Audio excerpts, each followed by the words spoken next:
c'est quelle classe politique nous avons dans ce pays. Vous avez créé élection, alternance, calendrier électoral. Vous devez faire le calendrier électoral. Maintenant, le calendrier électoral est donné. Vous devez encore d'autres diatribes. Je n'appelle tout simplement à la jeunesse congolaise de prendre conscience des dérives que nous avons faites en tant que classe politique. Et j'insiste beaucoup des générations. J'appartiens à la génération un peu avant et après l'indépendance.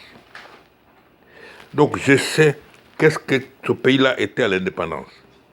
Nous avons chanté l'indépendance.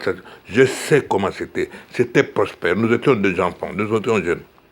Et nous avons grandi presque dans l'abondance. Je suis certain, quand j'atteignais les 15 ans, on commençait à voir que les choses n'allaient pas très bien. Mais il veut être très précis. C'est justement au moment de la réalisation, c'est quand on a pris des entreprises, on a donné au peuple des rois, alors qu'ils apprenaient aux étrangers. C'est à ce moment-là qu'un autre pays a commencé à dégringoler. Et depuis, nous ne sommes jamais relevés. Nous avons tout détruit, infrastructure, merci tout. Nous avons détruit toutes les mers. Nous avons créé un pays d'égoïsme, de calomnie, d'inconscience, de malhonnêteté, de médiocrité. Tout ça, nous avons développé en tant que génération. Et à vous, des jeunes, vous êtes tombés dans ce panier-là de médiocrité. Et nous avons créé ça. Et jusqu'aujourd'hui, nous continuons à vous accompagner dans cette médiocrité. Alors je ne comprends pas. Il y a une grande partie de la jeunesse congolaise, très brillante, très intelligente, très engagée, déterminée à changer les choses. Pourquoi avons-nous encore ces jeunes-là qui vont à la solde des vieux chicottes comme moi qui avons détruit ce pays-là?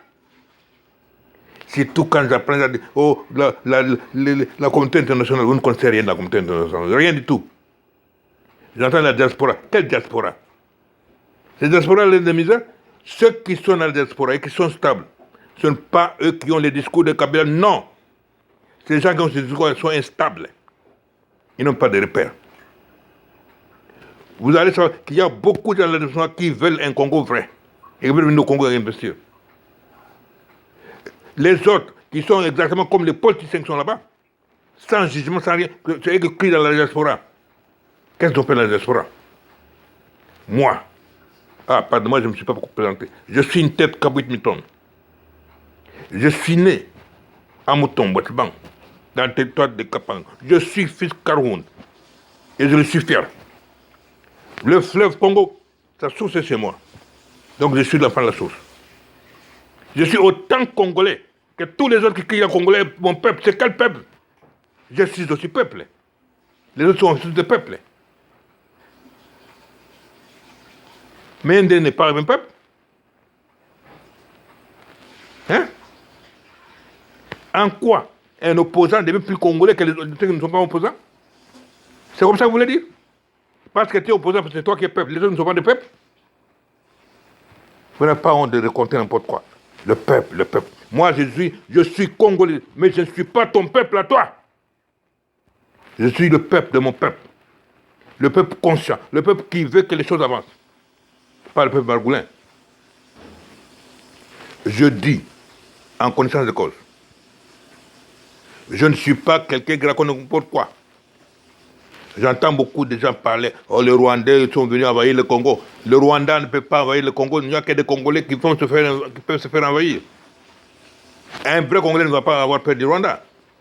Ce sont les gens qui sont corrompus, qui vont là-bas, manger avec le Rwanda et puis ils viennent. Alors ces discours-là, les Rwandais qui ont envahi le Congo, Kabila qui a amené le Rwandais, tout ça c'est faux.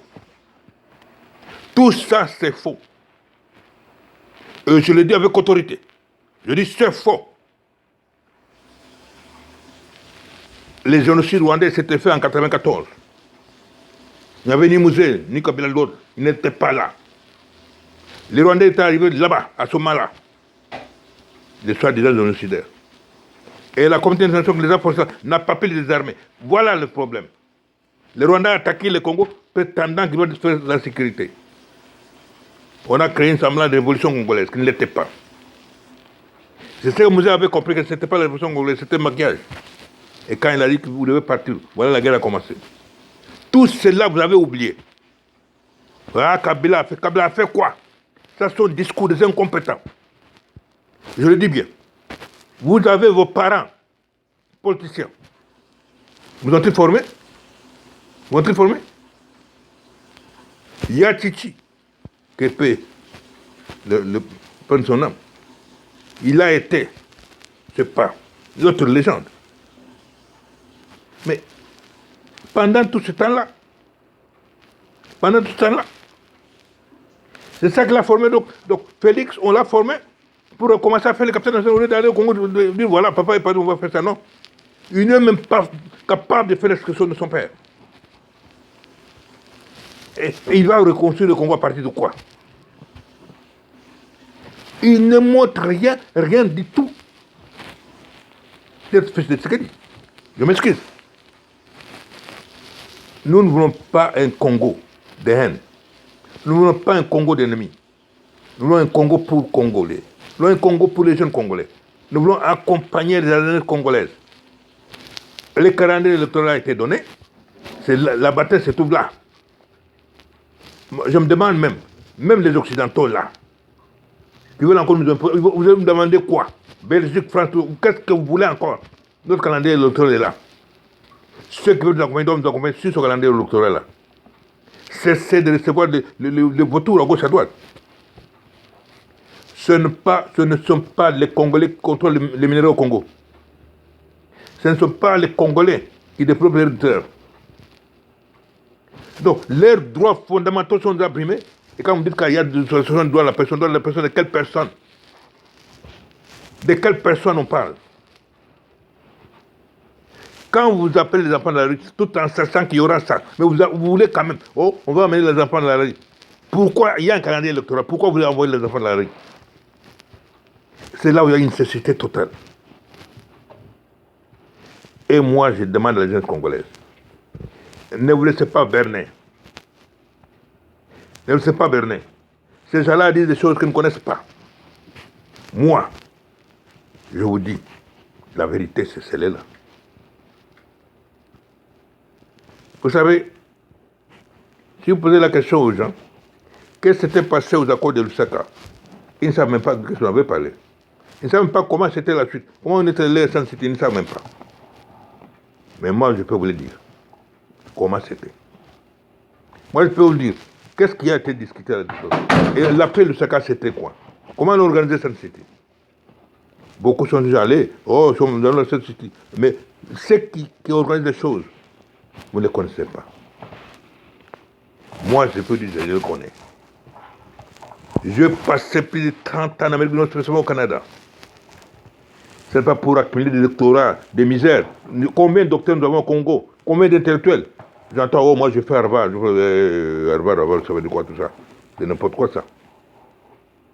Je n'ai plus le temps d'étudier le système, de comprendre comment il fonctionne, de me poser la question, pourquoi les Canadiens, en 1960, les Canadiens et le Congo, c'était au même niveau de développement et social et économique. Pourquoi c'est arrivé qu'eux, ils sont allés plus loin et nous ne sommes pas allés? Voilà les questions que je me suis posées. Et ma réponse est simple. La médiocrité de ceux qui ont remplacé le pays de l'indépendance. Ils ont commencé par les éliminer le moment d'abord. Car ces vous ont tout simplement paralysé. Et après là, c'était que la saga. Certes, Mobutu a essayé de faire des choses. Mais lui-même n'avait pas fait attention. Il était autour tout simplement des rapaces. Et quand il s'était rendu compte, c'était trop tard. On a fait des guerpilles comme un rat. Mais malgré ça, ils n'ont rien fait. Ils n'ont rien fait, ces gens-là, ils n'ont rien fait. La plupart de ces enfants-là, leurs parents étaient avec Mobutu. Et même ils ont continué. Ils n'ont rien fait pour le Congo. Jusqu'à ce que Mouzé arrive. Et avec lui, là, ils l'ont tué encore. Et ils n'ont rien fait. Les jeunes hommes arrivent. Le pays est en guerre. Ils essaient, ce sont les mêmes personnes. Et ils demandent toujours d'aller dans la rue. Ma question est, qui est ce jeune-là qui, après avoir été dans la rue, est devenu ministre? Je ne sais pas, devenu quelque chose. Donne-moi un seul jeune qui a pu gagner quelque chose, pas s'arrêter dans la rue. Il n'y en a pas.